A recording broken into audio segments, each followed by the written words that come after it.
Hello everyone, welcome back to my channel. তো আমি পুরো সেজেগুজে রেডি হয়ে ব্লগটা স্টার্ট করলাম। এখন ইউনিভার্সিটি যাব, তো ওখানে গিয়ে দেখা হচ্ছে। তো আমি বাড়ির থেকে ব্লগটা স্টার্ট করতে পারিনি, কারণ মানে ফার্স্ট টাইম নিজে আমি শাড়ি পরলাম, তো তাড়াহুড়োর মধ্যে কিচ্ছু ভিডিও ক্লিপস নেই আমি। তো ভাবলাম এখানে এসেই স্টার্ট করি ব্লগটা, মানে রাস্তাতেই স্টার্ট করেছিলাম। তো এই জায়গাটায় যজ্ঞ হবে, আর ব্রাহ্মণ এখনও আসেনি, তাই পূজা এখনও স্টার্ট হয়নি। আর ওইটা হবে সেলফি পয়েন্ট, যেটা এখন বানানো হচ্ছে। তো আমি এখানে তাড়াহুড়ো করে ব্লগ না বানিয়ে এসে পড়েছি। ভাবলাম কি জানি পূজা শুরু হয়ে গেল নাকি, কিন্তু এসে দেখি পূজার এখনো কিচ্ছুই আয়োজন হয় নাই।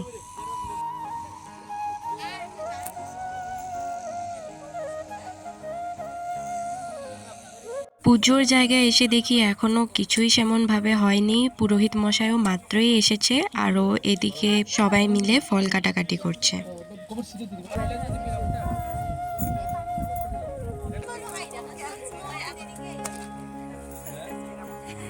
তো ব্রাহ্মণ এসে গেছে, কিন্তু এখনও পূজার কিচ্ছু আয়োজন হয়নি। তো জানি না কয়টা বাজবে। এখন কয়টা বাজে? 12টা। তো 12টা অলরেডি বেজে গেছে, এখনও কিচ্ছুই হয়নি বলতে গেলে। তো আর আমার ফ্রেন্ডসরা তো অ্যাজ ইউজুয়াল লেট, ওরা এখনও আসেই নেই। তো ওয়েট করছি এখন পূজার জন্য। তো এখানে আমার আরেকটা ফ্রেন্ড এসে না এখানে আমার প্রথম ফ্রেন্ড এসে গেছে, আর আরও বাদ বাকিগুলোর এখনো কোনো পাত্তা নেই। হাই। তো ওদের জন্য এখনো ওয়েট করছি। আর পূজা এখনো সেম, এখনো কিচ্ছু হয়নি পূজাতে। দেখতেই পারছো এখনো সবাই বসেই আছে। জানি না কয়টা বাজবে, 12:30 বেজে গেছে, এখনো পূজার কিচ্ছু শুরু হয়নি। দেখা যাক কি হয়। আমরা থাকি মেকআপ টেকআপ নষ্ট করতে। হ্যাঁ, আমার অঞ্জলি দেওয়া শেষ হয়ে গেছে, এখন আমরা ঘুরতে থাকবো। কই ঘুরবো জানি না। আমাদের এক্স কলেজে যাব। ও হ্যাঁ, এক্স কলেজে যাব, সায়েন্স কলেজ। ওইখানে গিয়ে খাওয়া দাওয়া করবো। আমি শুনেছি এক্স গার্লফ্রেন্ড থাকে এক্স বয়ফ্রেন্ড থাকে এক্স কলেজ কি কি? আমি শুনেছি এক্স গার্লফ্রেন্ড থাকে এক্স বয়ফ্রেন্ড থাকে এক্স কলেজ কি বস্তু ভ্যালেন্টাইন ডে না, তো ওই জন্য মানে ওই জন্য আর কি এক্স এক্স কলেজ। আচ্ছা, এখানে এক্স কলেজ নিয়ে ডিবেট হচ্ছে।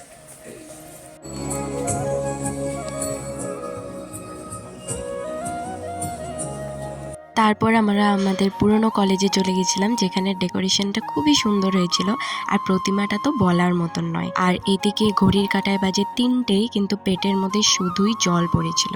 তো খিদে তো প্রচণ্ড লেগেছিল, আর আমার শরীরটাও একদমই ভালো ছিল না। জ্বর কাশি সর্দির দিকে এখনো ভালোভাবে সেরে উঠতে পারিনি, তাও বের হয়েছি আর কি।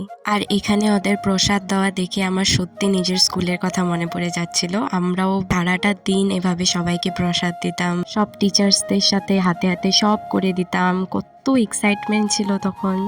ছোটবেলার সরস্বতী পুজো সত্যি একদমই অন্যরকম ছিল।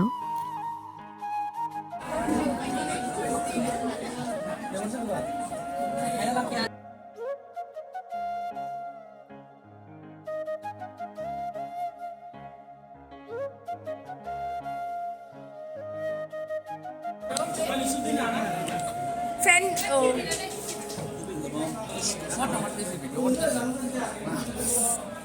রম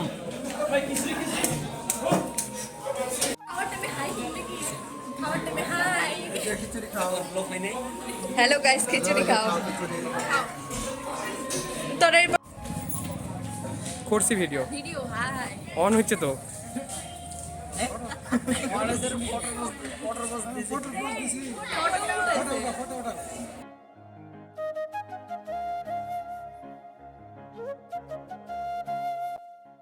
ফোনে সিঙ্গেল ফটো উঠুন। অ্যাকচুয়ালি ব্লগটা আমি যেমন বানাবো ভেবেছিলাম তেমন একটা হয়নি, বাট চেষ্টা করব পরের বার আরও ভালো মতন বানানোর, আরও কিছু ইন্টারেস্টিং দেখানোর। তো আজকের জন্য এতটুকুই ছিল। Tata, thanks for watching.